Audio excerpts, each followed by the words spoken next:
Atina ignan mutiko atina ignan yolan geya Jesus ko burgalatako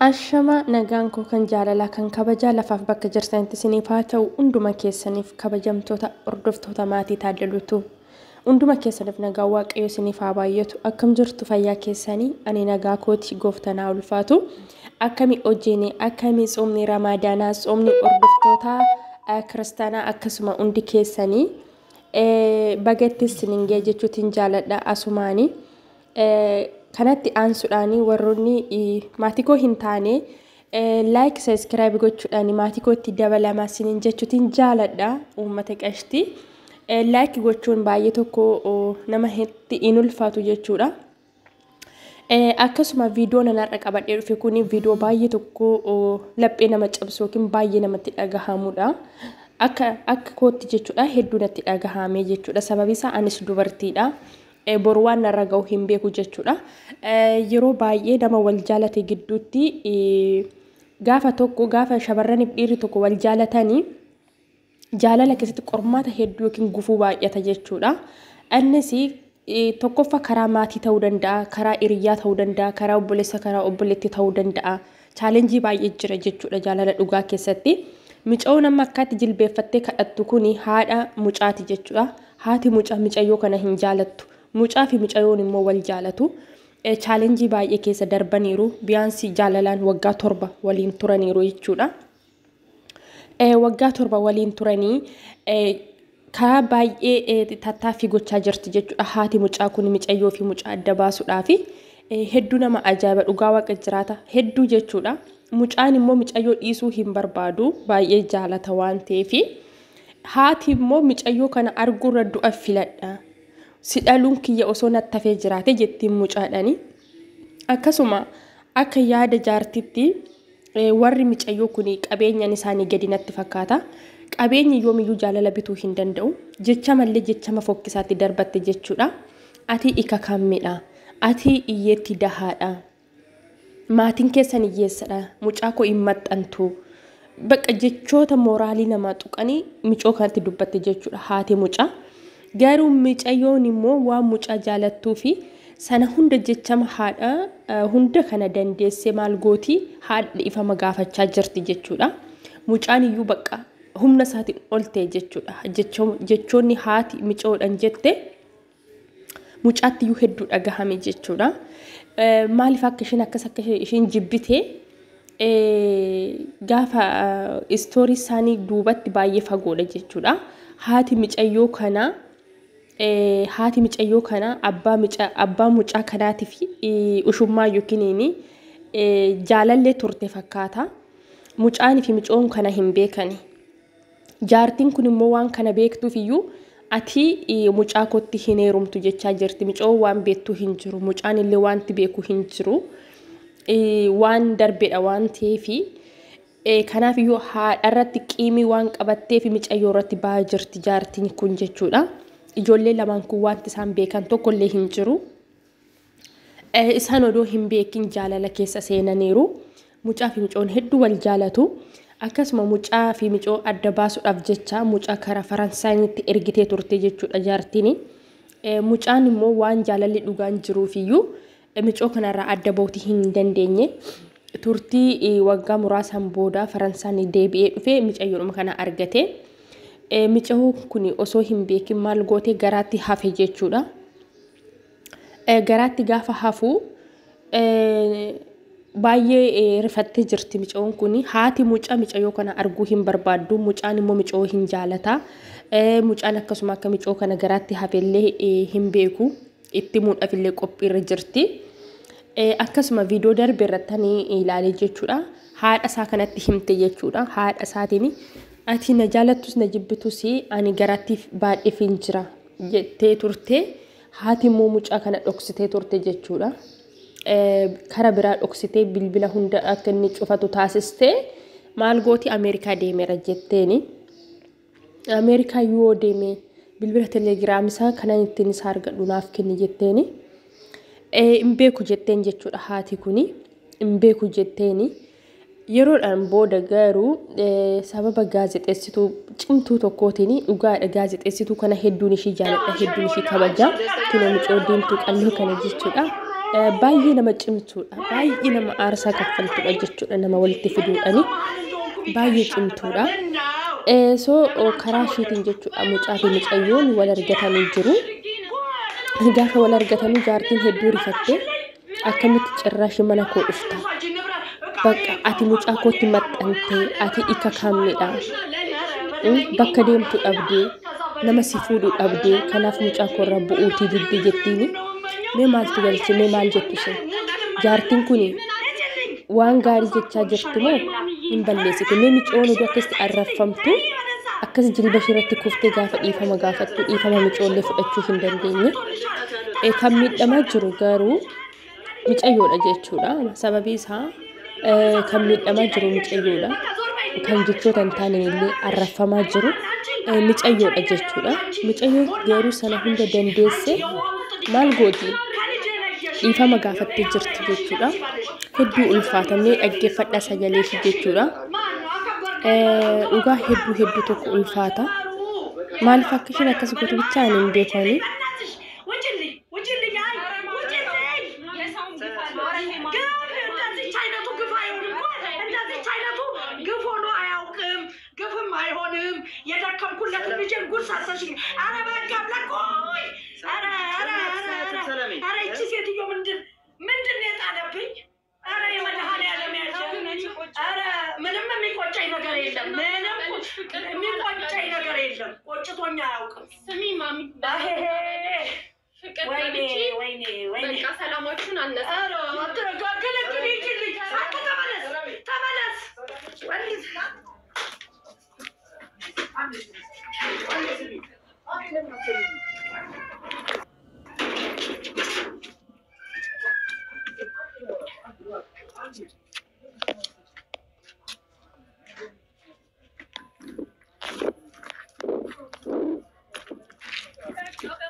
So hordoftoota koo dhageessanii jirtu jechuudha jechuun haati kun dubbattu hedduu namatti dhagahama.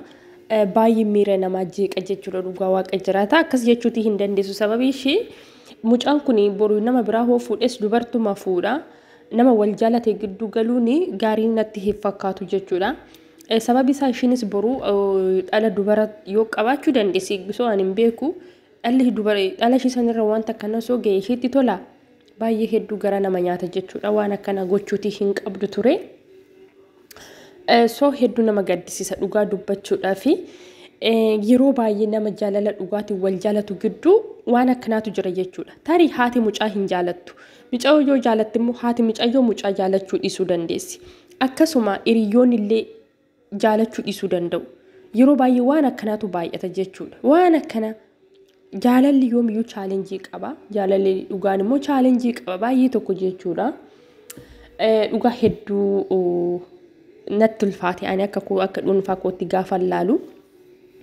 Sababii isa micoon kun jaalalaaf aarsaa guddaa kaffalaa jirti jechuudha. Osoo akka nama yaadutti silaa walitti qabuu dandeessi ture. Micayyoon kun waan barbaades yoo ta'e kan mucaa ishii garaatti baattee jirti. Hedduu garaa na nyaate dhugaa waaqa jiraata hedduu garaa na nyaate gaafa ishiin akkasitti du'aan raffamtu gadi jettee dhiifama gaafa ishiin kadhattu diduushii bayyesus hedduu ulfaata. Bakka isa dhumaa bakka abdii kutattee micoon ba'uudhaaf gaafa jettu mucaan duukaa kaatee jechuudha. Sababii isaa hin jaalata waan ta'eef mucaan kaza bakka kanaan booda ati ilmoo kootii miti yoo ati ishii fuute yoo ati ishii wajjin jiraatte ati ilmoo kootii miti jetteeni murteessitee jirti jaartini. Mucaan immoo kanaan boodaani yaada dhuunfaa kootii murteesseen jiraan ishee wajjin jiraachuun murteesseen jira jennaan riggimaan ishee raggamtee hedduu ulfaata jechuudha. Hedduu dhaltee siif hin guddate waan baay'ee haasofte jechuudha jaartiin. Akkasti nama abaaruun hin barbaachisa jedhee hin yaadu. Micoon kun hin jaalatte malee waan ishiin goote hin jiru. Jaalalli immoo eenyumarraayyuu nama qabuu danda'a. Kasoo jaalalli filannoodhaan miti. Nama jaalatantu jaalalleedha. Kanaaf baay'ee ulfaata sinin jedha hordoftoota koo. Jaalalli filannoodhaan miti kan nama qabu jechuudha. Jaalalli osoo hin beekin eenyumarraa nama qabuuti danda'a. Ijoollee kana lamaan gidduu seentee haati kun akkana gochuun baay'ee tokko hin barbaachisu. Tarii dhimma haadha mucayyoo irra qabdu yoo ta'e akkasuma xumurachuuti dandeessi ture. Mucayyoonis mucaanis wanti isaan beekan hin jiru. Wanti abbaan isaanii dabarsee wanti isaan beekan hin jiru. Isaan wal jaalatan jaalala keessa turanii. Akkasuma mucooni anaaf isheen waa baay'ee taatetti anaaf jettee waa baay'ee dabarsiteetti jedhee jira mucaani. Haati immoo nan galchuu ati ishee wajjin jiraachuu hin qabdu. Yoo ishee wajjin jiraatta ta'ee qeessotaan illee dhaqee itti himee akka dhiifama siif hin goone si abaaree du'a malee ishee wajjin jiraachuu hin dandeessu jettee jala murteessitee jirti jaartii waaqayyo sammuu ishee lafaa deebisu. Kana hunda abaarreen yookiin ergimaan kun hin barbaachisa jedhee hin yaadu. Hundaafuu hedduu ulfaata jechuudha hordoftoota koo.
ያለው ነገር እኮ ለማስረዳት ሞክሬያለሁ። በቃ አይደል በቃ አንተው ነገር እሷ ጋር ከማሚ ጋር ተነጋገርን፣ አስረዳት ሞከርኩኝ። 3 ቀን በፊትም በተፈይን ነገር አቲና ሙቲኮ አቲና ዮናን ገያ ኢየሱስ